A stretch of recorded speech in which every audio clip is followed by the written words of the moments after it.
বৃষ্টিতে ফের ডুবেছে বন্দর নগরী। এতে ভোগান্তিতে পড়েছেন নগরবাসী। সকাল থেকে টানা বৃষ্টি হচ্ছে চট্টগ্রামে, আর এরই মধ্যে জলমগ্ন হয়ে পড়েছে চকবাজার, বহদ্দারহাট, মুরাদপুর, পাঁচলাইশ, কাতালগঞ্জ সহ নিচু এলাকাগুলো। কোয়ালিটি সম্পন্ন আন্তর্জাতিক মানের steel bar CSRM, committed for better still.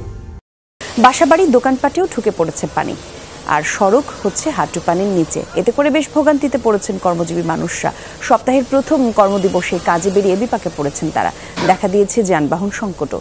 পাশাপাশি শিক্ষার্থীরাও বেশ দুর্ভোগে পড়েছেন। দীর্ঘদিনের জলাবদ্ধতা নিরসন না হওয়ায় ক্ষোভ জানিয়েছেন সবাই।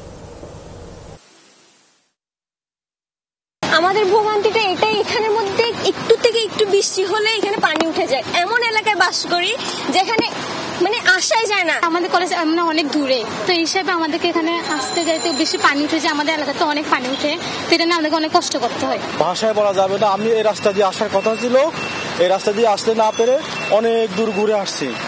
আর রিক্সা 20 টাকার ভাড়া 50 টাকা দিয়ে আসছি।